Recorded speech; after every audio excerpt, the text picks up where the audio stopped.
Deliverance. Délivrance, il y a les pommes et arabes et tout le bac. Et qui pakate, oui, pas mal banza, oui, bango, té. Et là, au moment où sali et captiver attention à Nzambe. Nzamba saïne à délivrer à partir de onction, il y a Mosalnaï. Deuxième point, tout le bac, automatic deliverance. Amen. Amen.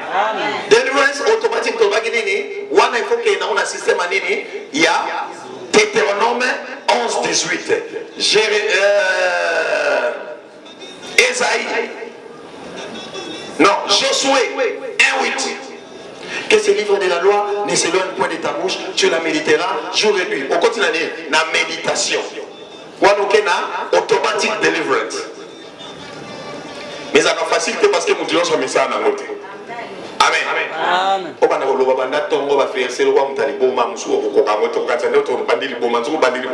On continue la dimension automatique. Même des mots, si la femme a dit, premier bâti trop, fona kende ngamoko. Moi, na fana suna kantina ye, azo sambela mingi. Na Deutéronome 11-18, va nini? Mettez ces paroles dans vos bouches et dans vos cœurs, et vous les lierez comme un signe dans vos mains. Au signe, mon signe, on a continué la prière. Na mon signe, on a continué la prière. Na mon élément, on a continué la prière. On crée point de contact de compte ça on a nini na prière. Parce que bando qui peut parce qu'on a point de contact de compte ça on a kindoki. Mon sous-son t'es takombo. On dit takombo sur ton pétanque. To pombwe. Mon ni posa nguba, bino mwana posa nguba, posa nguba des Mercedes. Toki. On m'a dit les sardines. On dit ça sardine, ça sardine. Et ça caline ça sardine était pour la biseau et ça la cachara de combat. Bandoki.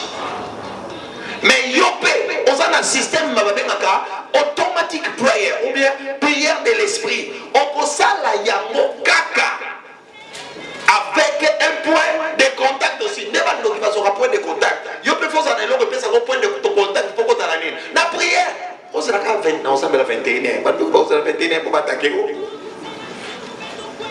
Il faut s'appeler la banda dongo. Tinani, tinabutu. Mais au conseil la prière à physique était pour échouer parce que prière à physique au total la cave avec une prière il y a 3D. Non, on comprend. Prière à 3D c'est-à-dire la physique donc ça la prière au bandit au déclencher air à prière. Amen. Il y a physique c'est-à-dire oh nous sommes on a bien un mot physique va bien un mot 3D. Maintenant, prière, pour réussir prière, il y a automatic deliverance, il faut ça dire. Au côté en esprit, au sambela na katianini, il y a mon témoin. Ne savez-vous pas que votre corps est le temple du Saint-Esprit? Nous avons bien nous avons temple à moli moment ça. Na temple va s'arrêter. Balamba. Na temple va bien on est temple. So nous avons les temple. Donc ça que si kanini il y a prière. Parce que hier sur le bien mot, ma maison sera appelée une maison de prière. Ce qui nous ont donné, et ça, il y a Yesu, fait comme un Ndawani, il y a le sabbat. Donc, on a quatre qui nous font ça. Prière, prière. On se soulage dans le bonjour, dans sa thème, dans Kangengo, il y a nos Satan.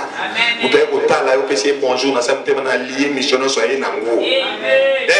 Alors c'est que ça n'a pas bien, n'a pas bien, mais plan n'y a pas yo ya kinango. Nae ba on na samedi na saini, na kanyango. So pas linga kota. Alors senti que on a quand ça discret to pas ça ni en prière. Au lieu de ngana kangaye ya saini, akanginga. Ya monde bana nzambe to ça distrait. Mutaza na mulili. Aso mono makamyo so sala. Mais yo ça na lumière. So tali kuna mulili mo mona. Pour la nuit, on s'appelle la physique, on a spirituel.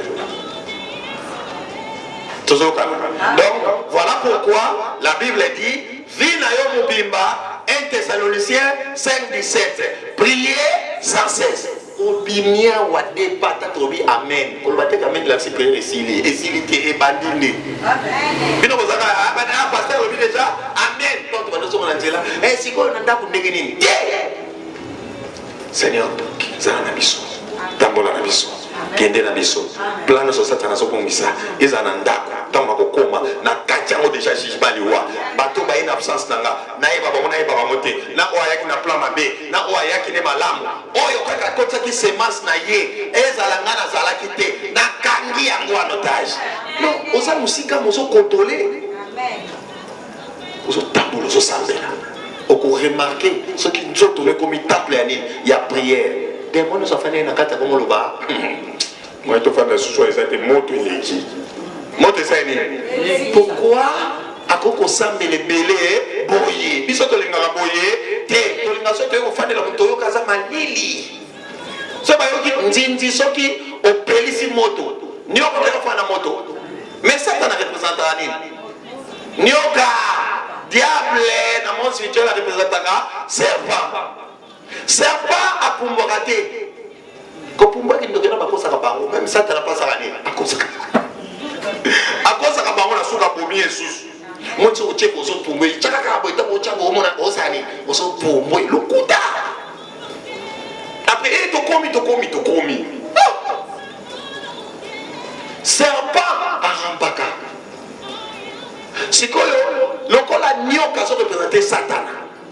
Yo na kata Yesu o représentaka aigle. Amen. Représentaka nani? Aigle na nyoka so ba bonde. Aigle abunda na nyoka na CT. C'est l'accès 3D. Le bas 3D. Troisième dimension. Aigle abunda na nyoka na CT na mukilité. So lingo bunda na Satana longwa na makabwani ni ya mukili. Amen. Longwa na ba distraction ni ya mukili. Bunda na Satana. Amen. Yo ça distrait tellement trop on a bunda na Satana. Bana ba saliri batu ba Facebook na ba WhatsApp na ba nyonso yebi. Satana yebi ke to tie yango pona nini ba kozala distrait. Dans un nini? Au lieu de balanda lo sambo bakolanda bana bandaki ba photo en fait sur précis la terre bana bana wetu emati musu ebibi na se tu emati c'est comme nombre sili et télécharger au mususu etie pona lo banoni zalaka wana okete amen bats amen amen yango wana na solo bana yo zala plus éveillé aigle azana mapapu mapapu je représenter mon limomo mon sens so continue na kati ya Yesu na kati ya molimo mon sens okomo pumbwe karate okomo pumbwe tina troisième ciel amen mais natama okomo pumbwe la troisième ciel aigle ayaka zui serpent akangie pa amatine likolo so le molonga Satan akobundisa na makambo na physique te nyonso eza spirituel nyonso eza ne eloko nyonso zo kende bien te na vie na yo quelque chose de spirituel, il y a ma bé, vous devez intervenir. Amen. Et si on est en physique, c'est normal. Au monde en macamo. Voilà pourquoi on appelle ça les 7 dimensions spirituelles. Première dimension, le monde des gaz. La deuxième, troisième dimension, le monde physique qui a monté tout le monde dans le monde physique. Quatrième dimension, le monde des esprits. Quatrième dimension, l'accident va nous occuper dans la quatrième dimension. Il y a personne qui dans la quatrième dimension, mais on exact. Pour moi, mais au moins, on a ça la même exact. C'est pour ça qu'on m'a dit maintenant la quatrième dimension, la cinquième, d'autres qui vont Amen. Malade nyonso boboki la moto baboka rango na quatrième dimension parce que yo na physique oza na quatrième dimension na troisième molo mango polo mango yo ko matana combien na cinquième dimension donc comment le bas sauf que comme la cinquième dimension des ana musana nzambe wa confiance au quoi ya ko makalani na cinquième alongo lo zo compliqué yo yo so ko makuna te zana simana ye bilongo ndoso mamba no cha yo ba no sani ay so ti ba tie yo ko so dimba ye ya osani alongo yako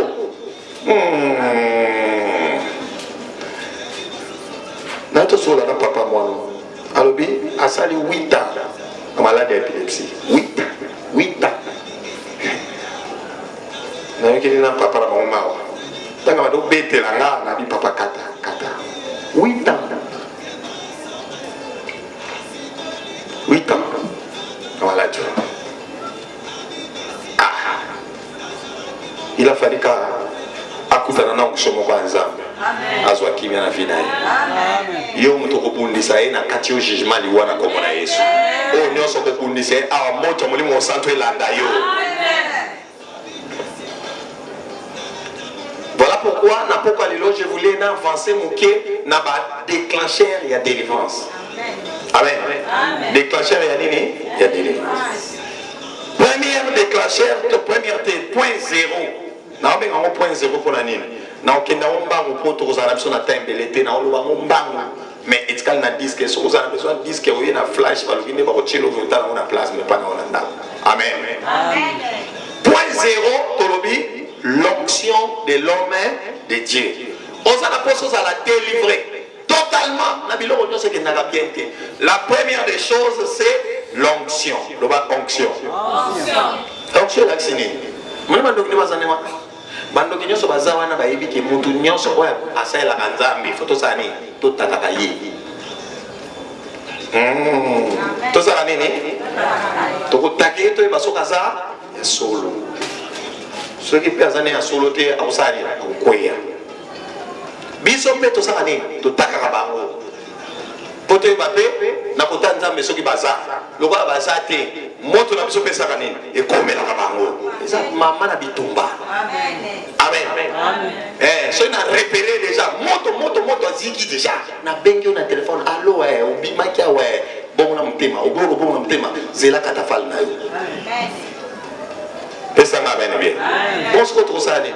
So yo bunti ndokite ndokazo bunta yo zo yo kaka mawa kasa ko sasa yo. Amen. Ya moto mto bakato sisi prière to banto sisi matia to bandi prière samela. Diable n'a prière. Ce que c'est la cinquième dimension. On dit décrit moto zalana. Akoma kama mal à l'aise. Akoma lokato sangana. Bakuma kama sangana. Ba communiquer avec ndogi. Sko bakisa mutu moko mo ayi ni babe. Bakisa mutu mo. Ba yebi. Sia. To kende na monde ngwana. Pesa na bene bien. To kende na monde ngwana bo beti to beti. Oya bino ezuite parce que ba ange temba ozana bi ange Michael landaye. Landa toke kande ngwana. Amen. Yo ka église za église te za bitumba. To na yawa na tele ni boso na yeko sani, na yeko tia te, na yeko bunda. Amen. Mais Bible lobi ba o basana biso, base belé ko le kabango. Ba o bunda na biso, ba janzame base belé ko le kabanani, ba demo baso ko sabiso. Et so lobi ba ko bundi sabino, e ba ko sani, ba ko longate. Donc déjà basaka na échec avant to bunda. Aïe. Donc il y a pas de nini na échec. Si on doit bunda langa sa derrière échec, comment on longa parce qu'avant bunda langa sa zo échec à Yesu. Amen. Ya ngwana nzamba zo bana langa bazo bunga pona kozanga nini koyeba. Donc il y a pas facilement la quatrième dimension, mais mon nzamba so ba c'est cinquième dimension, sixième dimension. Donc on a passé on a clair, hein? Amen. Il aura solo ba eza na Bible, Mon m'a malobi wana eza na ngobongo te. Eza na ngobongo te. OK, merci. Makambo nyonso etungisaka moto. Ezaka na problème ya quatrième dimension. Pesa ngame. Amen. O maladi wana solution zo monana te. Quatrième dimension. Quatrième dimension. Na kati ya Yesu tozo opérer na quatrième dimension, cinquième dimension. Yo soko za na kati ya Yesu te. Na cinquième dimension moyen opérer pe exacté. Amen. Amen. Baksa amen bien. Amen. Baksa amen bien. Amen. Donc avec s'interagir à frère. Amen. Baksa amen bien. Amen. Na yo amen na yo te. Amen. Il peut venir s'asseoir ici. Les garçons là peuvent venir ici. Amen. Amen. Baksa amen. Yo se parle là. Baksa amen makas. Ayo amen na yote. Baksa so amen makas. Problème non c'est qu'on tungisa yo. Et on basse. Oh tension. Oh akobota mona kufi. Oh ye moko pe mamukuse. Ezaka na quatrième dimension, quatrième dimension. Oh eloko wana ezo kaukate. Quatrième dimension, quatrième. C'est ba tiamo kuna to tiamo kisdeni sani. Ti to luka bato basa na 4e dimension, na 5e ba eko lungola mo. Ndé na physique na 3e dimension échanger. Aïe. Pesa nga amen bien. Amen. Eloko nini na oloba awa. Na zoloba awa ke na mukili eza terrain de combat. Et c'est ce que vous faites dans toute place moitié tout dans la plasma où yambe koko na muto koyeba. Et koko bandoke koyelo na dikosi koyeba. Amen. Pesa nga amen bien. Amen. Yangwana e ofandi uzosambela. nase ya nini ya motema ozosola na bato baye kotala yo ozosambela plan nyonso baye nango na kanyango na kombo na ye ata noko na bino kasi noko na bino so aye kotala ayeka kotala moso aye kotala verifie so makambo asalaki esimbi ti bamente yo bika bapaya nyonso bayaka bapaya nyonso bayaka baya bapaya te bapaya mosusu batindi ye banda na famille naye kotala bino namona bino kala tia zoba namona bino kala wana bamike botikila bamikolo kitya mofana bozwa kiti mosusu bino mpe eglise amene komi na omukie na omona boyoka na bakiti mama jaki yo okende kozwa bakiti eza na ndako wana yaka na eglise bakiti eza kozokomba bakiti na ndako bakiti bato bafanda pesa yango nano nzambe moyoluka mosusu ya tulu ya nikeli masongoni mama jaki eweya te eya loba amene bien yoka makambo nazoloba bitumba lokola eza terrain de combat na se kosembelaka te na biloko oza nango malgré oza nango tiaka yesu liboso ntango tosimbi mbongo totieka mbongo te totie yesu liboso mbongo tozongisa wana osima tozwi mutuka totie mutuka liboso te totie yesu na liboso yango tozongisa osima tokomi na maison tozwi maison wana totie kuna wana nsima yesu totie na wa liboso parce que so otie liboso te bandoki baye koverifie bazokoavanse ozolanda sikoyo toye kotala bino tomona bino kala nzoko baye koverifie bakomi na niveau nini bazongi okolinga zani wana baavanse seke toza na retard atake ale atake batake kaka me pa o pine tobokaki chauffeur akobeta mutuka na nini na mir atuti mutu mutu akufaka te ekomi totika makambo mituko eza baproblème nzoko baatake oyebaka te nakoyede yo pesanga amene bien moto afongola hôpital bien moto akoso baopere kaka boye akufi te pardon totika kaka hôpital ezaka banini baproblème batake afongola hôpital mpo na nini bakisa amene bien akoki ofongola hôpital te yango bato bakokota kuna tokosala nini tokobumba bango apres etanga moni ke moto akufi bato mpe bayoki de sango ke moto asali nini akufi te tokokesu kuna te na l'hôpital moyeke ezu liboso ndenge moko na eglise moni mpe topema eglise wana tocreye kaka ke motu moko ntango baosambelela kwei biso sikoyo tokoti mpe na kati lokwa tomoni ngu yango eza ekota ntango akwei wana tosalaki alamuka te ntango akolamuka te akokufa na eglise bafamille bakoloba nini paster moto asali nini ayeye awa te na kombo na yesu okweya na molimo mosantu saint-esprit mpe mbakolamusa yo ata maladi wana eumela ekokende au nom de jésus amen ozoloba na se nini oza jaloux oyo na otala bilongo na bino bien oyo amen eza ya kokonda oza suspect loba amen bien onction ya mosala na nzambe ekondaka nga ndenge naza boye naza nga moko te nde naza na baange ya nzambe apa baange ya nzambe naza na basociation basali na nzambe mosusu tokutana na bango na esprit tosololaka tokutanaka amen tosani ndeni tokosangana toatake yo oyebi te mpo na nini diable émission eza bundisa église parce que eza esika oyo eza soki eza ya solo ezaka mpena mpona kokangola bana ya nani ya nzambe bundisa yango ekende liboso te tokobeta na makofi ya molimo pesanga amene bi oyebi yango boyeko tokobeta na makofi ya molimo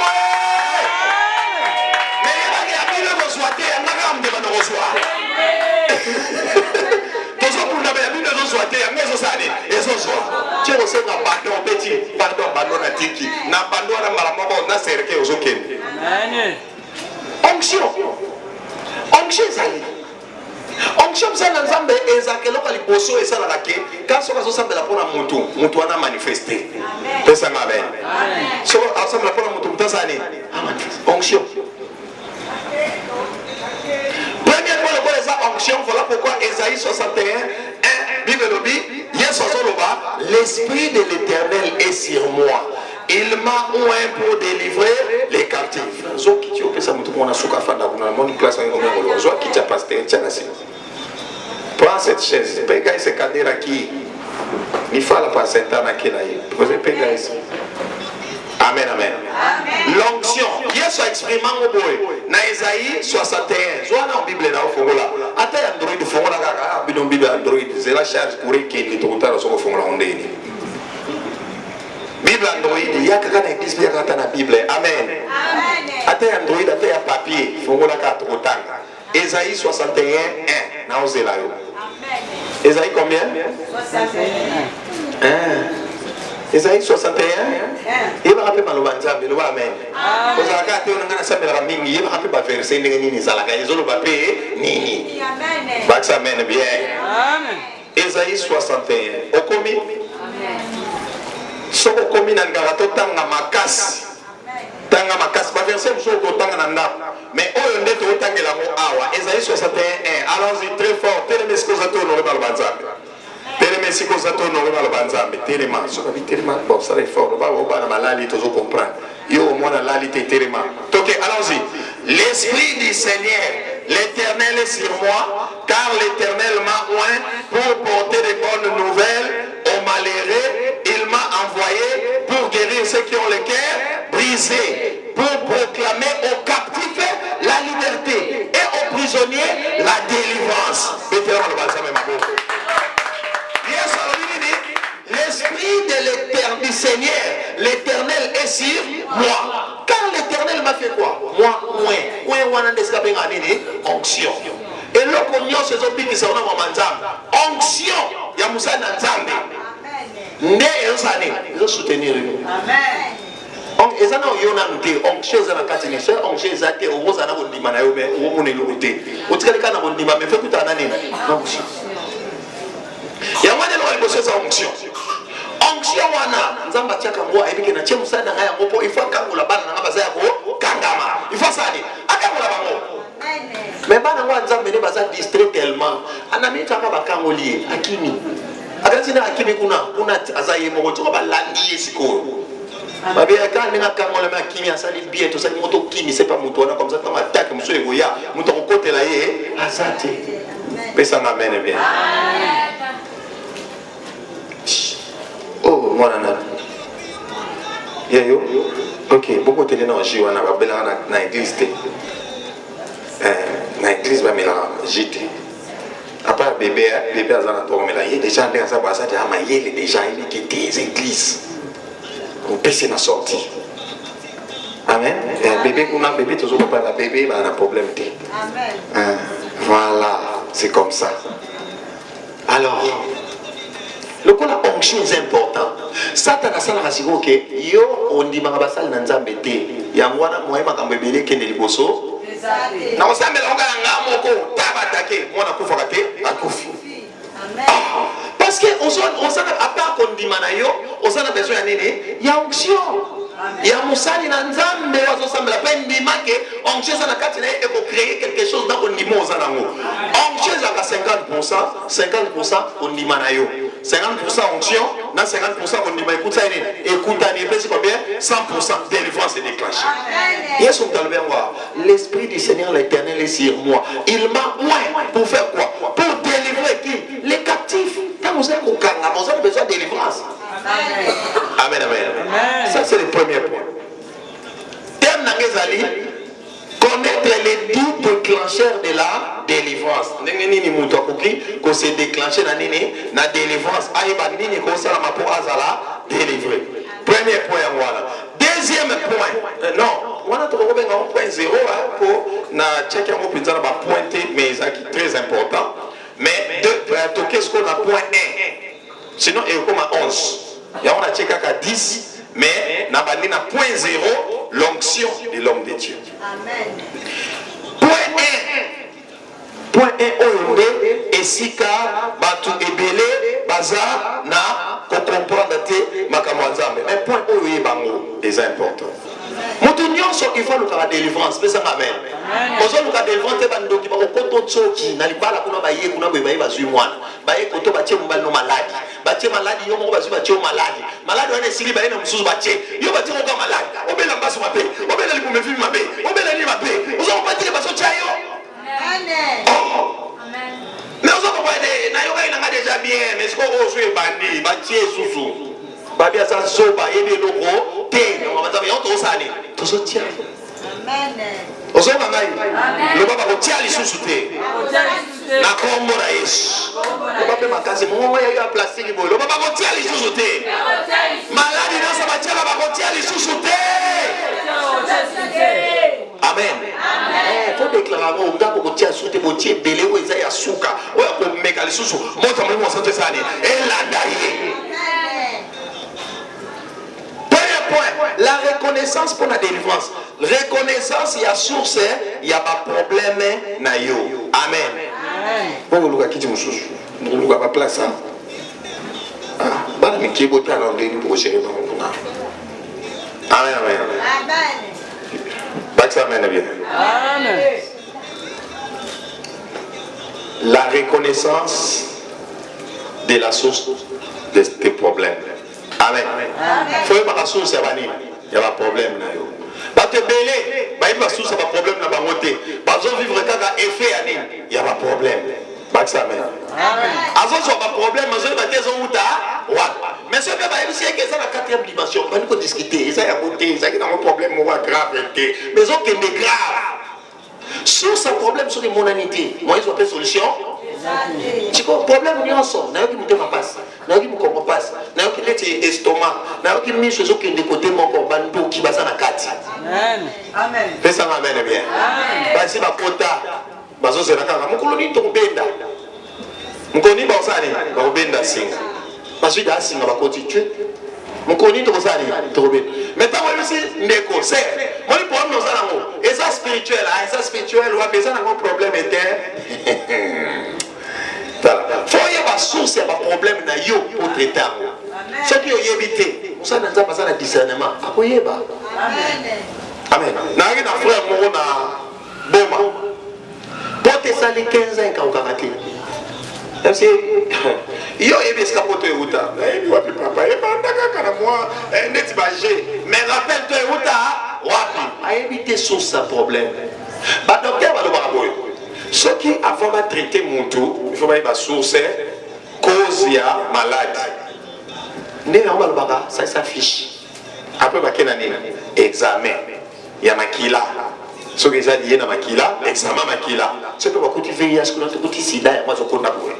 Ils ont un sida, mais ils ont cancer des sangs. Bakuti yango ndé ba na cancer wana famille c'est qui si nini pour ba ke nous lukana on nini source à problème. Tu vois, imagine-toi, Moutou passe. Yo, le maman, quand on a fait le cas, Moutou passe, maman, faut mettre maman aspirine aussi là. Attends, mais 10 cartons aspirine aussi là. Attends, 10 cartons. Ceux qui sont malades ou ont malaria, Moutou passe. Ah, mais 50 cartons, il y a aspirine. Et aussi là. Moi, c'est mon problème. Sauf si un problème est important. Amen. Problème, nous, c'est surtout que ça monte. Il faut que vous ayez une source.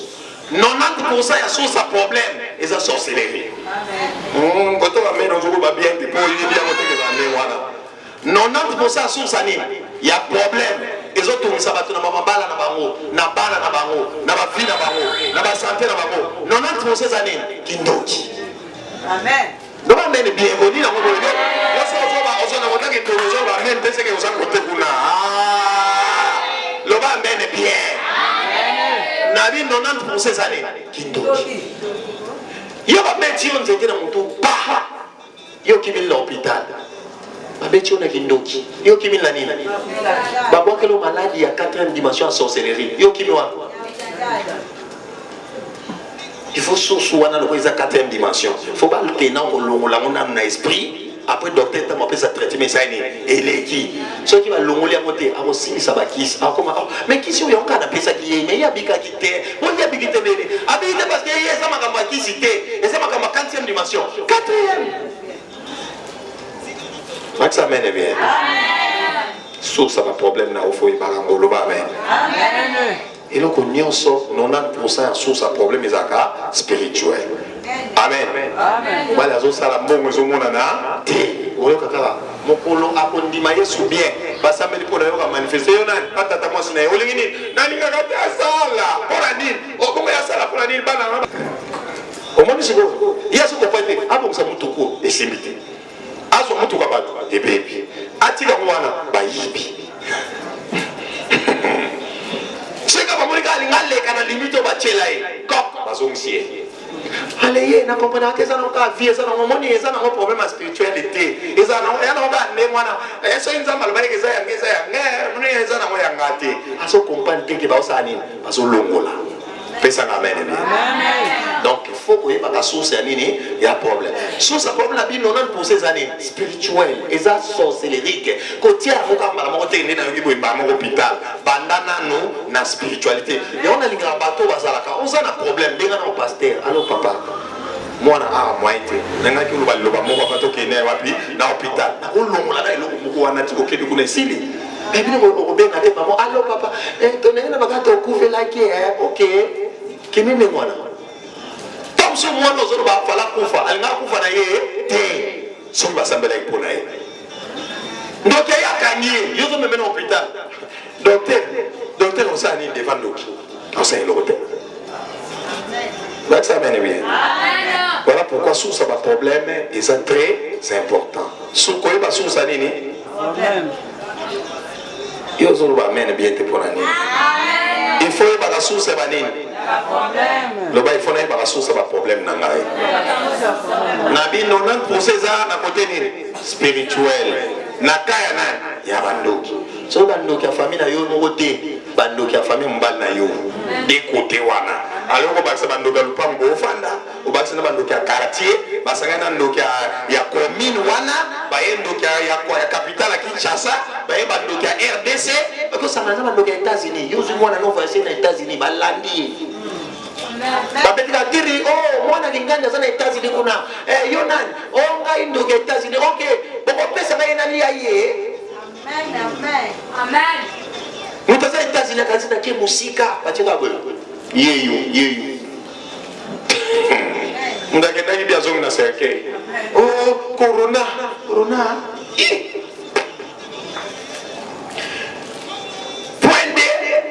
la connaissance de la parole de Dieu par la foi. Jean 8:32. Bananzambe bolima banzambe te ta bakarola nga. Fais ça amen bien. Allez na hema banzambe te kaka basani bakarola. Ti pe so ba meko sambla pona esimite. Kene pa tata wana. Atali sa. Zoka tata wana atali sa mama na ndoki asanja kombo. Amen ezate. Achanja kombo tia zokende kuna na famille balobi yambela biso ye kuna kande nga yebo tali sa pa bika lelo wana bino bolongo la sko longo après mbasu o film seli pomo o tukoneka ko tali sa pa mona ki moite kendaka moko ba benda na kingo o tuta so ko kewa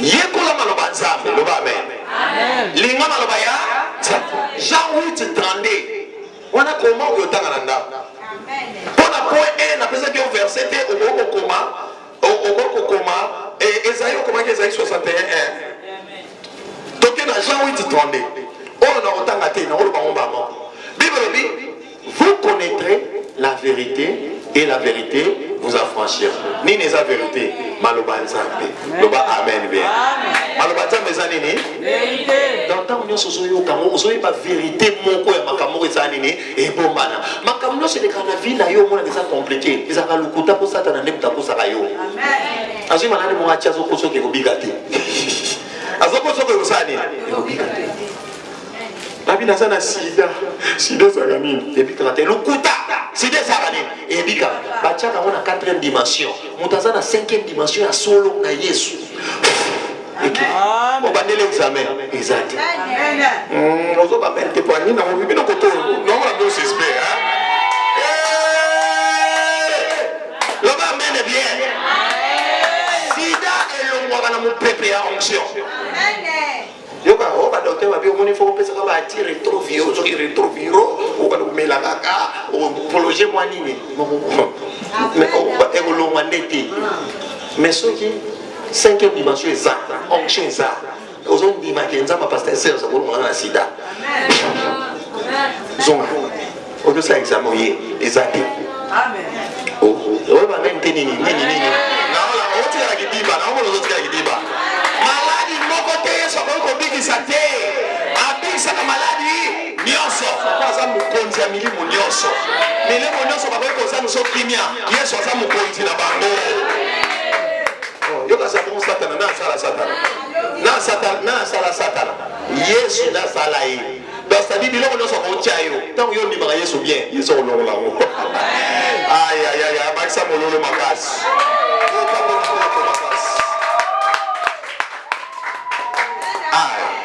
Yango na Yesu aza bien. Linga koyeba maloba ya nani? Ya Nzambe. So you know the parole de Dieu. Le pasteur wana nika kote ye. Ale makati. Bon, naso ozo la ngana lemba. Na olemba te.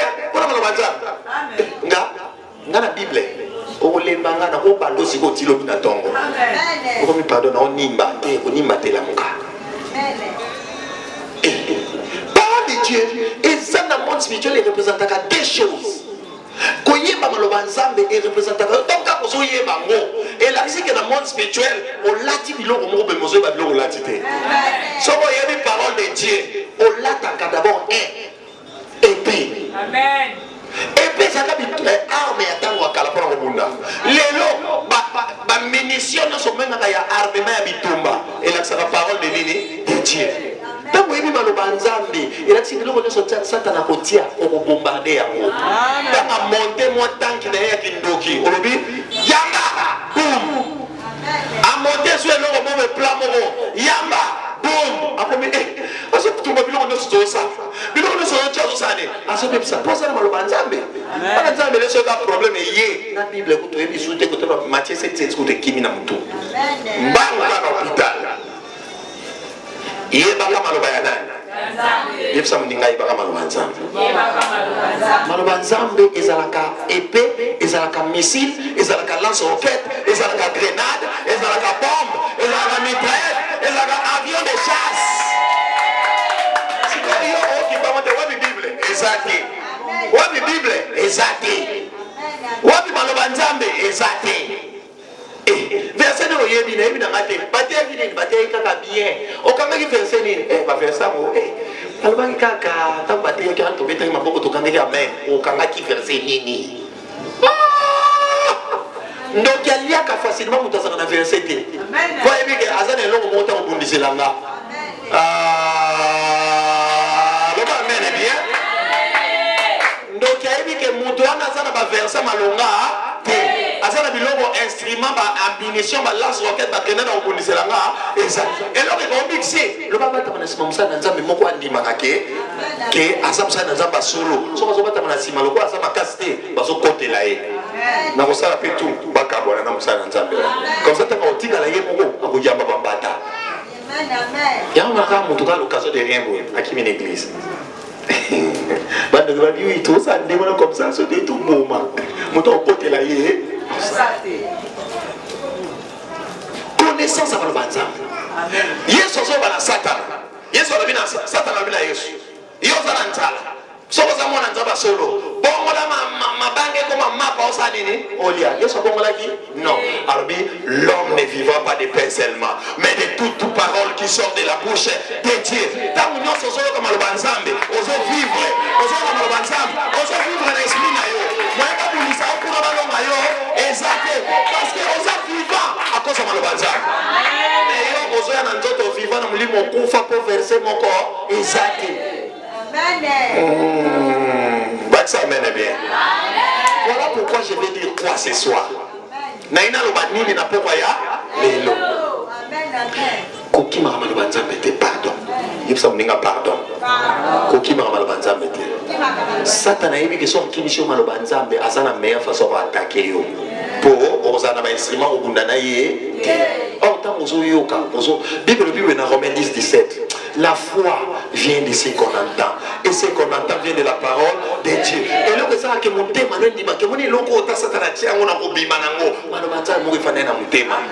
parce que Esaïe 53:5 par ses meurtrissures nous sommes guéris. Na ba pota Yesu do sanene obika. So ki satana cheo ba pota momo. O ba pota Yesu na sane na bika.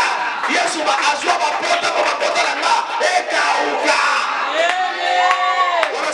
La verset ni obi na verset ni Esaïe ko na Esaïe 53:5 abi ayebi ya solo kote kuna moito simba ye ezate yo kutu ata verset mo ezate kala poto mo ezo munene ezo sila donc abi oui que le baka que ezo munene allez pour pas ça mo so bien amen Osokanga. Ya mata ozoka maloba nzambe ebakisaka yo foi. Foi nde, foi ezaka physique te. Loba foi ezaka physique te. Eza spirituel. Et permettra yo kota na monde spirituel. Aïe aïe aïe aïe aïe aïe aïe aïe aïe. Matebele balaka na zala kondima te. Kondima no fefa na maloba ya nani? Ya nzambe. Kondima ya mutu te, ozala kondima. Nazala kondima te, ya mote tozobela. Kondima yaka na maloba ya nani? Ya nzambe. Baksa amen amen. À chaque fois que je maloba nzambe, et so baksa yo kondima. Kondima on est sur le monde physique. Et so même yo que ne pas la réalité dans le monde spirituel. Kopé o longolango, motazo sambela na kondima, azalaka na 4e dimension te, azalaka na 6e dimension. Amen. Mandoki ba mo ncho na 4e. Yo po oye na 4e.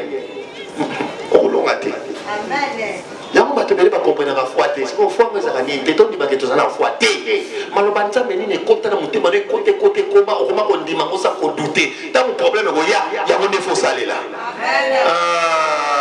Alors tant oza na maloba wana oloba musana nzambe na yibili nazo ndima soko sambeli pona ngana osani na kobika. Ni ne jebisa mtu wangi soba sambeli pona ye akobika. Azo bakaza jina ko ndima. Musana nzamba batsaka ni onction.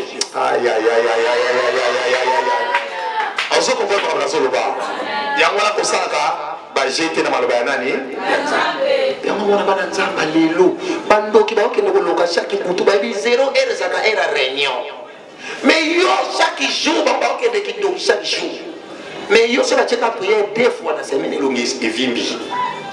Ba cheka prière la tomba tia poko mudamo discuter na kopona moko. Non ke ka ya tongo. Ya poko wana ni na tomba comme si nous ba ni to simela ba Yesu.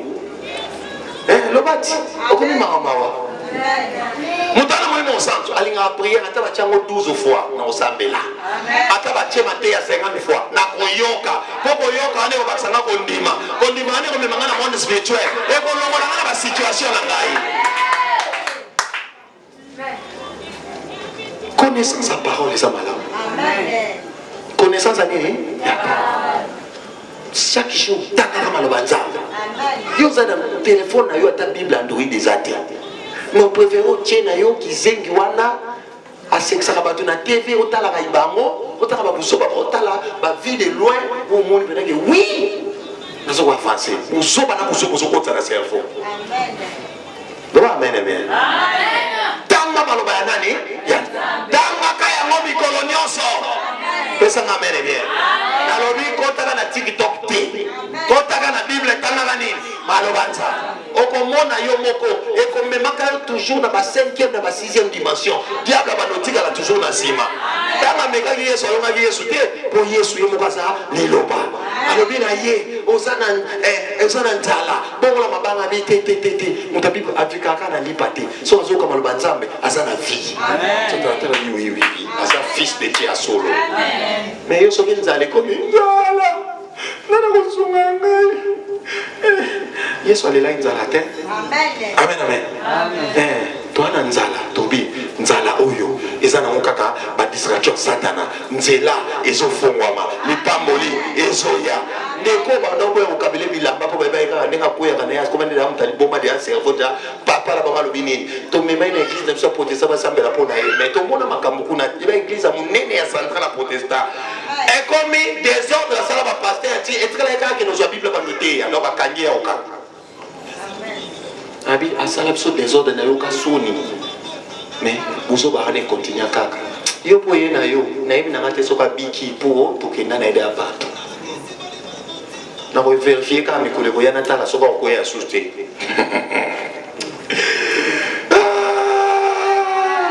mbala moko bazui seriété to pe bilamba propre ni lobi ba pese ma bilambo ala tiwa amen ko betala yesu na mabo so yesu amabi sala na épilepsie akobi sa la situation na yo soka big c'est dans liboma akobi sa yo makambo tumisa na yo amen bien.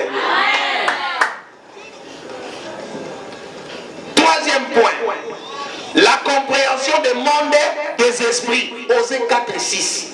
Nzamba so papa na ngaba so bunga pona kozanga nini koyeba ndoki aye na ndako na ya tie plan ya zo bateke bacheli nini plan aso mimonga na physique aso comprendre monde spirituel te baye na maladie moko ya makindoki batie ya zo mimonga na monde nini physique aso comprendre monde spirituel te loba il faut na comprendre monde spirituel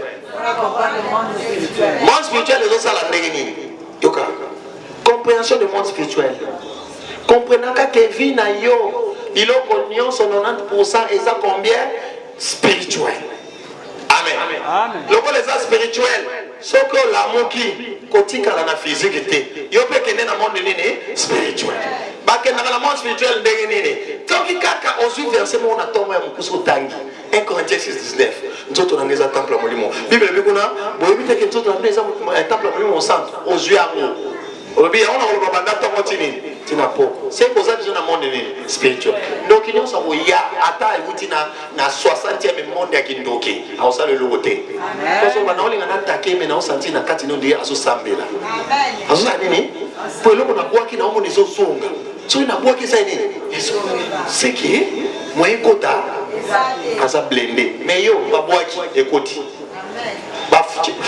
Maman a dit ça a combien avec les bénis.